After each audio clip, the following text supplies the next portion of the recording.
Bienvenue en prison. Pendant quelques secondes, vous avez été plongé dans l'environnement sonore qui est celui, quotidiennement, des 74 342 personnes détenues de France. Ce chiffre, il ne vous dit probablement pas grand-chose, et c'est pourtant un triste record.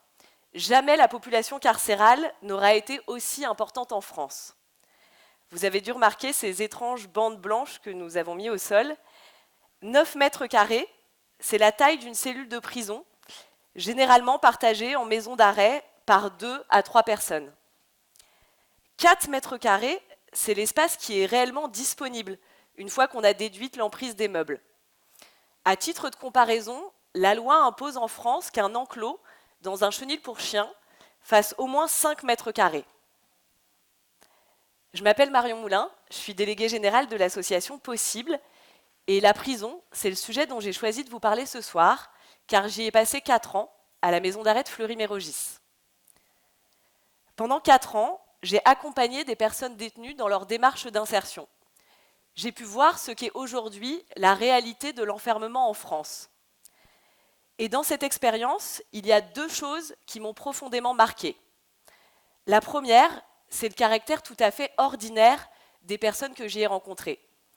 Les prisons françaises ne sont pas remplies de délinquants et de criminels. Elles sont remplies de citoyens et de citoyennes qui ont un jour commis un acte de délinquance ou de criminalité. Et ce n'est pas tout à fait la même chose. Les prisons françaises ne sont pas en dehors de la société, elles sont aussi la société. La seconde chose qui m'a profondément marquée, c'est l'indignité des conditions de vie que la prison impose aux personnes détenues, mais aussi des conditions de travail qu'elle impose à ses personnels. 47 établissements français, sur 188, ont été condamnés par la justice pour traitement inhumain et dégradant. Tous les mois, plus de 2000 personnes dorment sur des matelas à même le sol, faute de place disponible. On s'y suicide 5 fois plus qu'à l'extérieur. J'en suis sortie en 2017 avec un grand sentiment de colère, d'impuissance et surtout des interrogations. Que dit de nous, en tant que société, la façon dont nous choisissons de réprimer les comportements déviants? N'existe-t-il réellement aucune autre solution que l'enfermement? Et surtout, cette indignité que nous avons nous-mêmes créée, vaut-elle vraiment l'illusion de sécurité qu'elle nous apporte? Mais si on prend tous ces bruits et qu'on les réunit dans une bande, on aura l'impression que c'est la naissance d'un chaos. Ouverture B3, MAP2, s'il te plaît.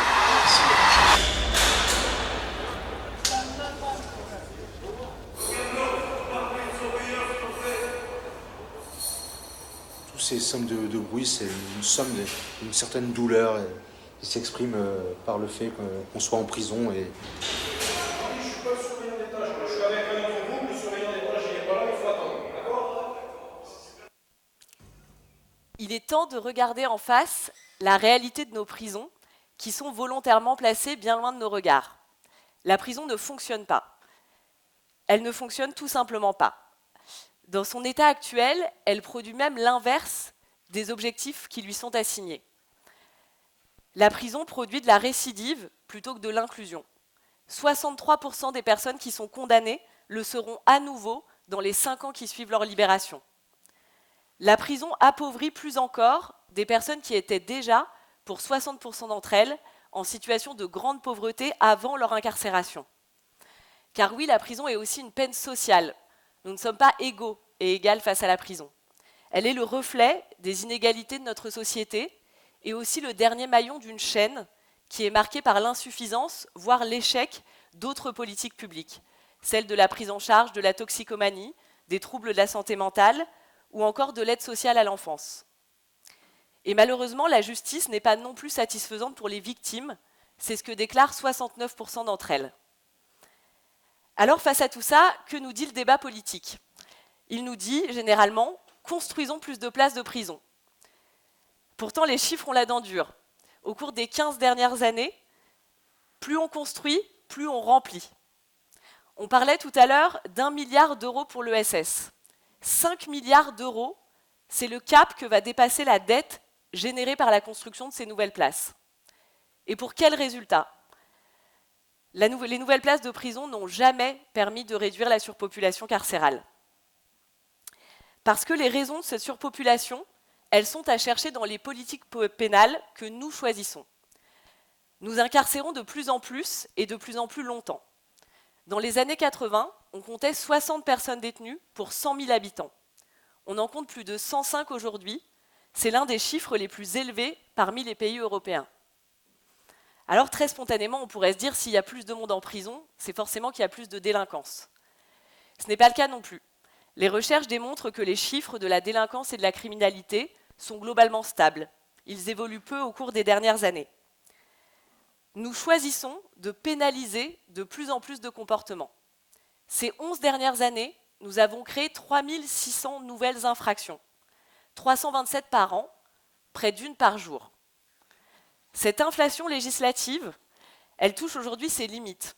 Non, la loi ne peut pas tout régler.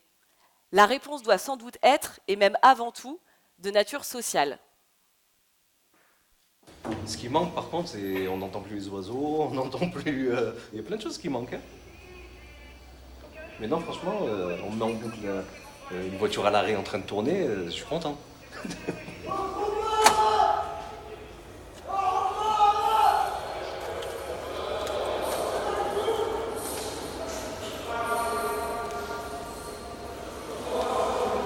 Accès 200, s'il te plaît. Merci. Le seul moment de silence qu'on a en prison, c'est quand on dort. Face à cette situation, nous sommes convaincus qu'il faut s'engager pour donner du sens à la peine. Et c'est la mission que s'est donnée l'association Possible, que j'ai la fierté de représenter ce soir. Notre première conviction, c'est qu'il faut changer les regards que nous portons sur la prison et surtout sur les personnes condamnées. On s'y emploie depuis 2016.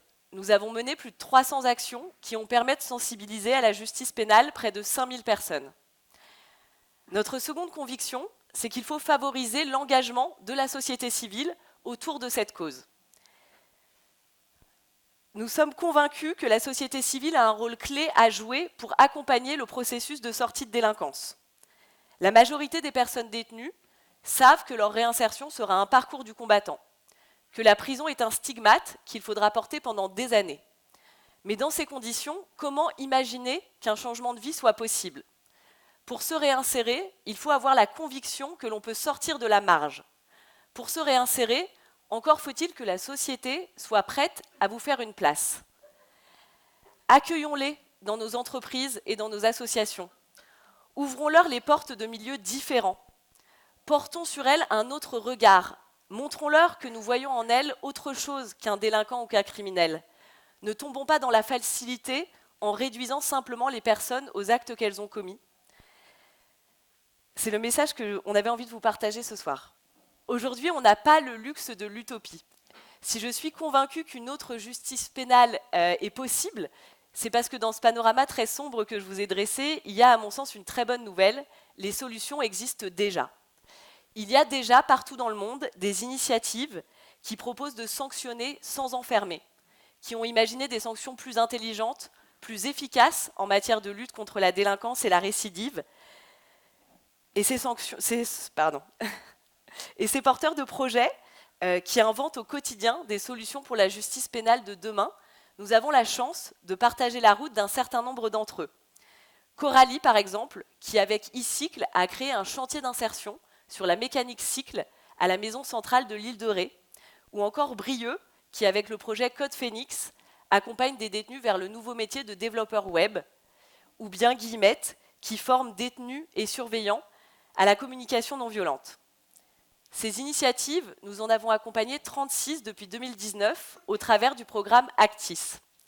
Actis, c'est le premier programme d'accompagnement national dédié exclusivement aux initiatives du secteur, pour les aider à se développer, se structurer et les mettre en lumière. Actis, c'est aussi l'aboutissement d'un long compagnonnage avec l'association Rhône-Alpia, et nous avons la fierté particulière d'avoir fait partie de la toute première promotion, et depuis, nos routes ne se sont pas quittées. Et aujourd'hui, ensemble, on a aussi envie d'aller plus loin. Tout d'abord, nous pensons qu'il faut changer les règles du jeu. La situation ne peut plus continuer ainsi. Et nous avons confiance en notre capacité collective à imaginer d'autres formes de sanctions, à imaginer des sanctions qui permettent d'aider les personnes à se réinsérer plutôt que de les désocialiser. Des sanctions qui soient aussi plus satisfaisantes pour les victimes. Et puis, on a aussi envie de faire entrer un peu plus de monde sur le terrain. Et tout d'abord, en redonnant une place aux premiers concernés, les personnes détenues elles-mêmes. Les personnes détenues sont les meilleures expertes de leur propre situation. Ayons confiance en leur capacité à nous proposer des solutions constructives. Et donnons aussi plus de place à la parole des victimes, à la parole des proches et celle des professionnels de terrain, surveillants, conseillers pénitentiaires, magistrats, avocats. Sortons enfin de l'opposition binaire entre les auteurs et les victimes, les surveillants et les détenus, eux et nous. Car finalement, nous avons un objectif commun, une société inclusive, apaisée, où chacun peut vivre libre et en sécurité. Et puis, quitte à changer les joueurs et puis les règles du jeu, on s'est dit aussi qu'on aimerait bien agrandir le terrain de jeu. La prison demeure un sujet de niche au sein même de l'économie sociale et solidaire. Il est extrêmement rare que devant une telle audience, on ait 15 minutes pour pouvoir parler de la prison. Et nous pensons aujourd'hui que les solutions naîtront forcément de la coopération entre tous les acteurs, qu'ils soient publics ou privés. Et on a envie d'associer l'ensemble des bonnes volontés, l'ensemble de celles et ceux qui sont prêts à faire le pari d'une approche différente, le pari de la confiance, le pari de penser que chacun a le droit d'avoir une seconde chance. De tous ceux qui sont prêts à imaginer des politiques publiques nouvelles, des politiques courageuses, qui font le choix affirmé de l'inclusion sur la répression, des politiques qui risquent peut-être d'être parfois impopulaires. Si vous êtes prêts à faire ce pari avec nous, alors bienvenue.